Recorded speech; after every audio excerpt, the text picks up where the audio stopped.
Good evening, ladies and gentlemen, boys and girls. Welcome to Jahaneman.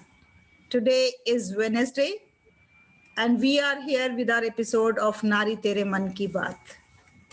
Nowadays, we are highlighting the importance of women.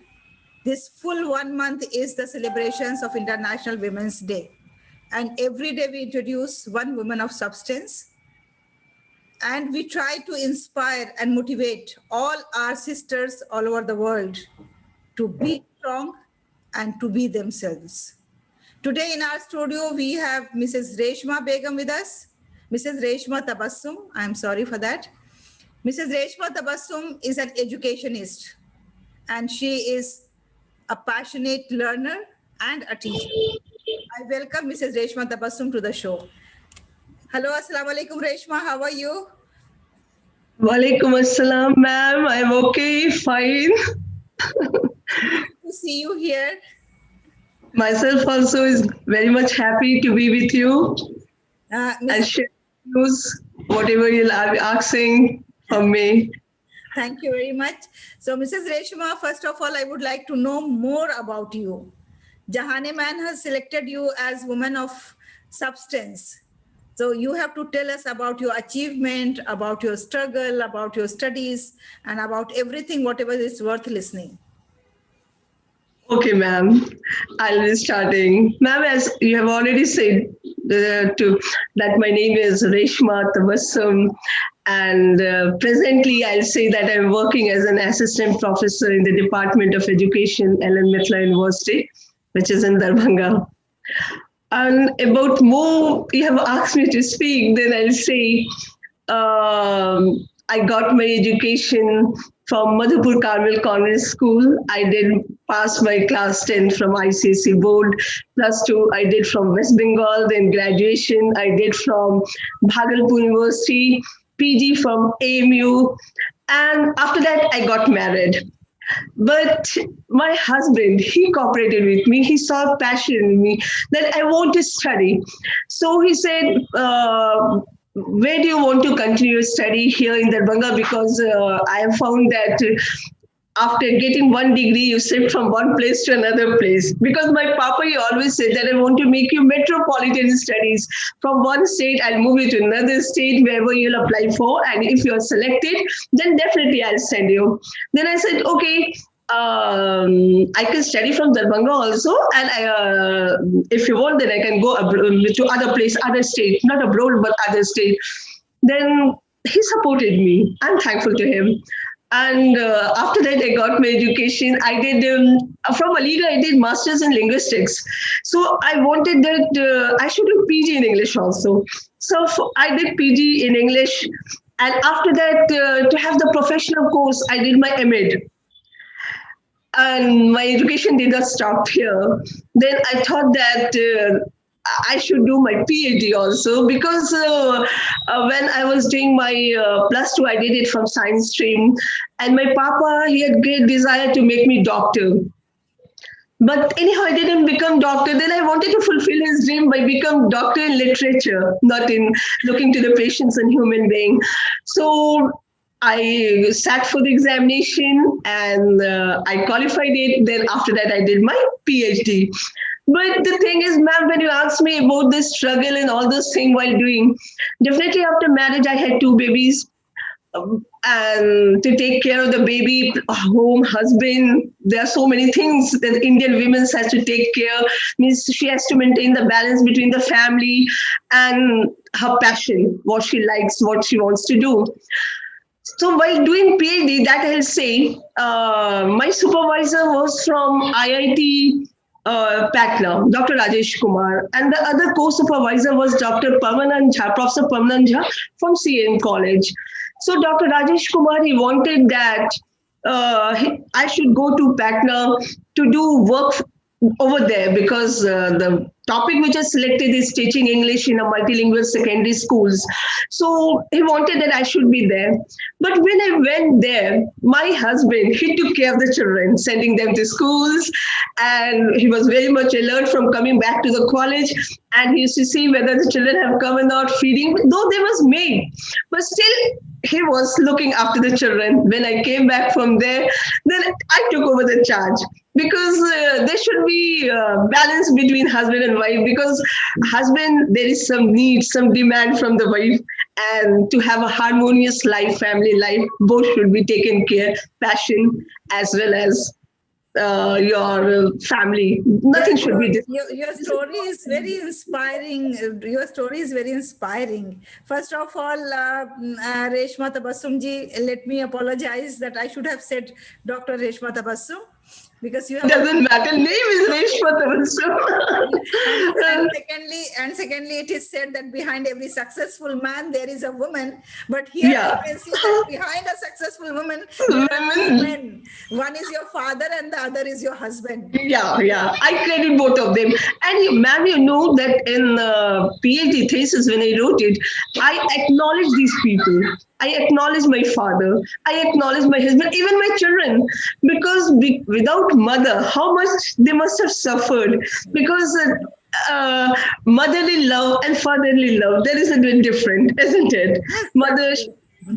There's difference. So my children, they also cooperated in my studies. So I'm thankful to them also. So nice of you.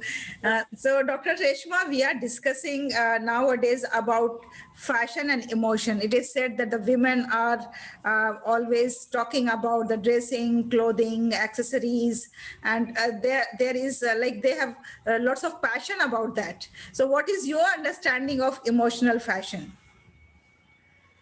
Ma'am, I would say in case of emotions and fashion, emotion is basically what it is feeling. And feeling are of many sorts. Like your feeling we can express in the form of anger, in the form feeling is of sadness, feeling is of fear, feeling is of happiness. There are different sorts of. And what is fashion? Fashion is actually to shape these feelings, because this feeling and this fashion means shaping up. Feeling should not be expressed in its raw form. When it's expressed in its raw form, then it doesn't look good. So fashion actually is shaping up this in contextual sense, I'm telling you. But apart from that, I view fashion, what actually fashion is, that is going with the trend. It's a good proverb, no? That when you are in Rome, dress like Romans. It's a saying. So when you are in a fashion time, then you have to fashion your emotions along with your time, because along with your dressing also. Because there are so many things. I believe that sometimes dressing acts as a shield also, isn't it, ma'am? It acts as shield, because every God has made so different. There's so many people and everyone has got individual differences. So someone doesn't want to show their grief or sadness to others. They want to shield it. And in that case also dress plays a great role. And when we are happy, then definitely we show our emotions, and our dressing and all these things go simultaneously together. We produce in that manner. Thank you very much. Very balanced answer you have given, and your understanding of emotional fashion is very, very clear. Now coming to the fashion that is destroying, or that is a hindrance into our sustainable development. You know, at times it is said that if misuse of anything is bad. So the misuse of our fashion or our clothing or our greed for more and more and more is against our environment well-being. So what is your understanding? Do you agree to this statement that the mad fashion is against sustainable development? Yeah, ma'am, I do believe in it. That fashion actually, when we'll think, when we go with the trend, we are purchasing so many fashionable things, products, and all this thing to be with time. But how much natural resources we are using it? And anything, if we'll use in excess, then there would be scarcity of those natural resources, and for the coming generation that will act as an imbalance. See, just for fashion we are killing so many animals. that we feel proud to wear a jacket made of skin from animals, leather purse, and the ladies and all, they'll be asking questions from where did you buy? And they'll think our standard, whether we have got high standard that we are maintaining leather jacket, leather bag, leather shoes, and all those things. But we don't think that these things are making ecological imbalance in the environment, and this each and every animal that God has sent on this earth, each has got its own importance, isn't it? Natural resources also, like other things, wood, this trees we are cutting down, and all this thing for our, just for decoration, just to maintain that we will be called as we are in high society, we are economically, we are very sound. To prove this, we are using the natural resources a lot for dress, as far as dress materials are concerned. So many dresses, they get it dye and all this thing, that is also using 20% of the natural resources. So it's very much harmful, ma'am. And you must be knowing about Kalpana Chawla. When she was in space, her sandal broke. And instead of buying another new sandal, she traveled for 30 kilometers to get it repaired. What was the sense behind? The sense behind was not to disturb, not to purchase more. And if such icons, such type of people says example that repairing will do the work instead of buying the new one, so we should also try to learn something from this type of personality, because definitely it's imbalancing our natural resources and we would be definitely the sufferer. There's ozone depletion and all those things. It's all because of a comfort and because of a grief, because of a lust for having more and more. And consequences would be borne by me and the coming generation. Yes, thank you very much, Reshma. Thank you very much. Such a logistic answer you have given.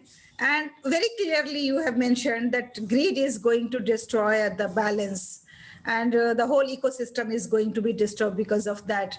So we are very excited that this International Women's Day, after lockdown, after pandemic, after so much of suffering, now the day is going to come on 8th of March, and we all are going to celebrate it with full zeal and enthusiasm, showing the strength of a true woman. Some network problem there is. Dr. Reshma, what is your preparation and what is your resolution for this International Women's Day? Can't hear, ma'am. There's some network problem, I think. What is your resolution for this International Women's Day? Resolution, ma'am, is a question. It takes very firm decision before answering this question, ma'am. Miss, this year, my resolution would be to teach those women who did not get proper education. I won't do in a larger project, but I'll be selecting few women's, and I'll be taking out few hours in every week, like 3 hours in a week, alternate days. I'll be providing 1 hour time, making them aware of many things, because sometimes these women are being tortured because of their illiteracy, and education is a thing which will enlighten their mind. Ma'am, you know that there are three fundamental necessities for life, that is food, clothes, and shelter. But according to me, there's a fourth necessity, that is providing education. Education will remove all the darkness in life. Need. Yes, very true. It's a very essential. It becomes the need, necessity to survive in this world. Otherwise, people will cheat you. So my resolution is those who have crossed the age, means for government is doing the thing that 6 to 14, that has become the fundamental right to get the education for all the children. And it's under Article 21A. But those who have crossed that age and they are busy with the household work, coming from very marginalized sort of family, for them, I'll be taking out my time to teach them and making aware with different sorts of things. so that they may also do better in Wonderful life. idea, wonderful idea. If you can teach even a single lady who is not getting the education, then that's really a great achievement on your part. Thank you very much for having empathy with the women. You know, the women only can solve the issues of the women. And if we have empathy, we want them to make more empowered. On this platform, only the ladies have spoken that women are against women. But I firmly believe that no, women No, are ma'am. against Miss, women. we can't view everyone with them. There are individual differences, ma'am. I've just Yeah, yeah. spoken. Yes, yes, So yes. each woman has got their own characteristics, their own views, their own opinions, their own thinking about the society and themselves, isn't it? My thinking We is cannot I'll do something generalize, for the you know. women. Yes, true. We cannot generalize.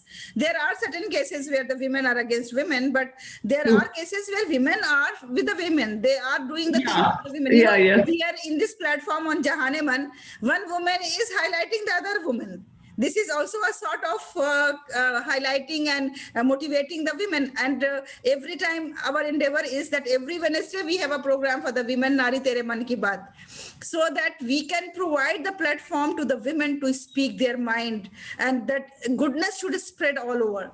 So now, Reshma, before we wind up our program, will you please give some wonderful messages or advices, whatever you think, to our lovely sisters? Pardon, ma'am, I didn't hear. What did you say? I request for your message for the sisters. Ma'am, I would be saying that try to get education first of all. My focus is I'll ask all my sisters, though they have crossed their age, they can get education from their children also. Because getting teaching and learning, that is a lifelong process. There should not be any kind of feeling shyness or anything.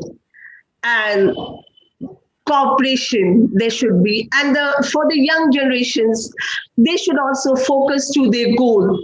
They should not think that we haven't got the other, economically we are poor or socially we are being tortured, because once there is a will, the way will come out.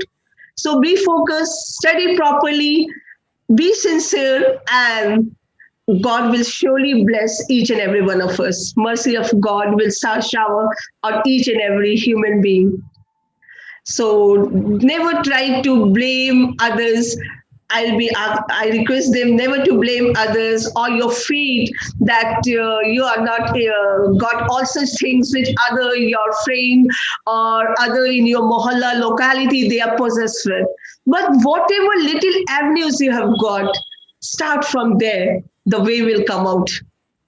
Thank you very much for a lovely message for the sisters, and nice to have you here on this platform. And I am very much grateful for your devotion, for your time, for your efforts, for your passion of education, because the way you have described your passion for the education from graduation till doctorate, and then now you are an assistant professor, really it is commendable. And Jahaneman salutes you for your efforts, for your hard work, and for your achievement. We wish you all the best for all your future endeavors. And we want to Thank see you, you. ma'am. Thank Yes. you. Now, inshallah, next interview is going to be with Professor Reshma Tabassum. Oh, thank you. Thank you, ma'am. Wonderful meeting you. Got great enjoyment Okay, so thank you very meeting much. with you. God bless you. Thank you. We have Thank two you. Thank sisters. you. Same to you. Yeah.